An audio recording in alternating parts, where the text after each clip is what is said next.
you see there's a white cross. They said that actually appeared over the sisters before they were shot. They came to Nowogródek. These sisters took care of what was called the Fara, the white church in Nowogródek. They took care of it. The priest would come in to say Mass. Different ones came. This was Sister Stella. She was the superior over this group. And a lot of these are on the younger side. And this is the artist's rendition of the open grave. The first attempt didn't work. They got all the sisters together. And the sisters with the long gown, long habits, had trouble getting on the truck because they was getting caught on the truck. So the Nazi soldiers started making fun of them and then just coming and push them in, whatever it was. Well, they went out to this place. Already there were martyred priests buried there. And it was early evening, and they brought them in, and they were ready to do what they were going to do, but the farmers were coming in with their cattle, and they did not want anybody to know who was doing what. So they brought them back to Nowogródek. The only place for them to sleep, they had gotten a city building, something like a city hall or something. The only place for the nuns to sleep was on the cement floor.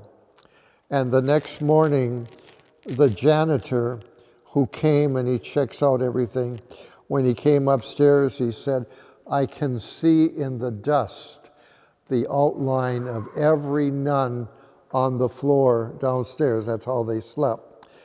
The Nazis got them up 2, 3 a.m., took them back here. The grave was ready.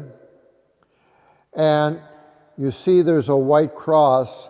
They said that actually appeared over the sisters before they were shot individually, one at a time. And this is the guys on the soldier over here with the rifle, one at a time. And Sister Stella was first, and this sister was the last. They went right through it. They buried it up. Now, that weekend, the sisters had been preparing the altars for the 40 hours devotion to the Eucharist. Well, people would like to stand out of the church. When the sisters would come over the hill, there was like over 6 yards of material in the veil. And it was so windy when you came over the hill, their veils would go straight out behind them. The wind was so strong. The sisters never came over the hill. And the people were asked, where are the sisters? They did all this work for the church, they decorated it, they made all these things, and no sisters. So then a few of them, knowing of this place, they went out there and they could see the ground had been disturbed, and one of them, she started digging.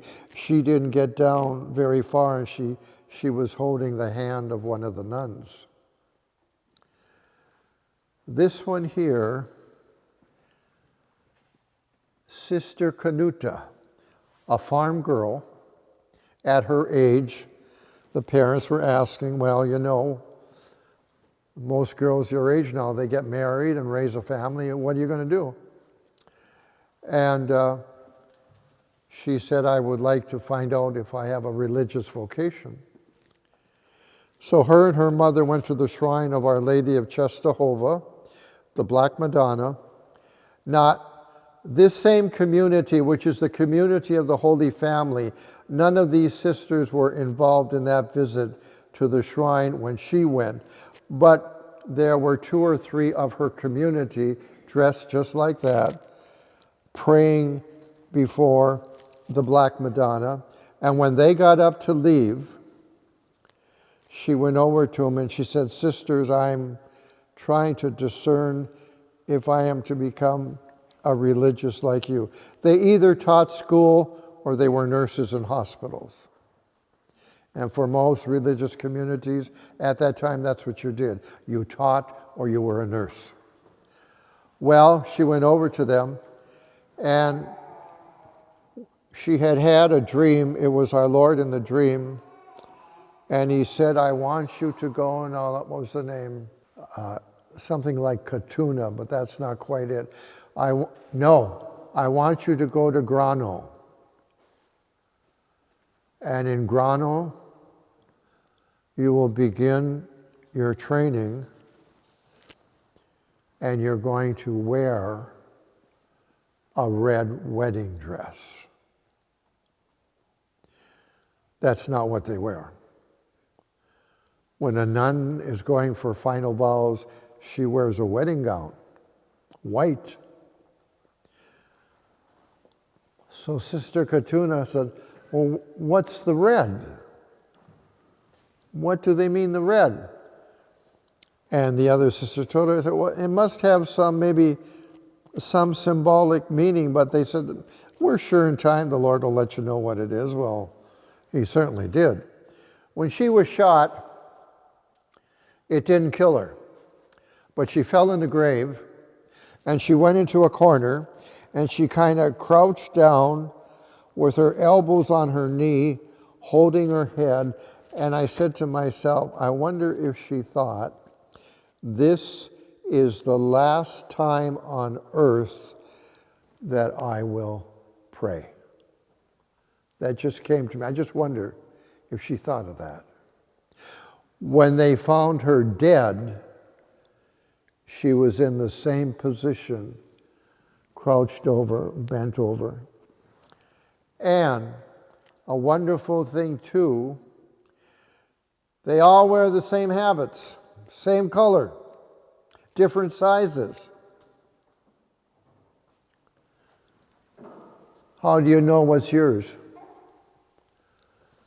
Inside of each habit, their name was written, or there was a label. And when the people took them out of the grave, they knew exactly who each one was. To get them to the church for their funeral, they got 11 white horses pulling 11 white wagons, one for each coffin. It was quite a procession. And the people were there, the people were there crying and mourning for their sisters. These sisters were way ahead of their time. Besides teaching the children in school, to any adults who wanted to learn more of the faith, they went to their home and they taught them adult catechism. This is back 1940s, or before, yeah. And one evening the Nazis came, they killed every Jew except the men and boys. They wanted the men and the boys to go into the army. The others were killed. When they come back the second time is when they took the nuns as hostages. And then what I just told you unfolded there. And so they were all martyred. And they too, at this stage, also like Father Yezhe, have the title of blessed. So they're waiting for one more, either in miracles or whatever. And one of this community, I found out they had a hospital in, is there a Des Plaines, Iowa? Illinois? I think it's Illinois, is it? One of these, they had a hospital. And my friend said, why don't you call, see if you can get a hold of one of the nuns? So I did. She was an elderly sister. She said, Father, they're not printing anything about our sisters in the United States, but in Europe, there are, I think, 3 books, and they have the holy cards and all that stuff. She said, I'm going to send you the books, and she sent me a number of the holy cards, And I got a number of medals, oh, they're big like this, where you've got 11 people to get on a medal, you know, and then they're extended out of the medal, so you can touch each nun and feel the features. They're very well made. So I got some of that, and I'm thinking we may do something here. Here's the Holy Family. There's the Holy Family Sisters, and I'm thinking of maybe an acrylic or something strong going across here, and I would put their medals, the cards and things like that they sent me as things that speak about them as such, you know.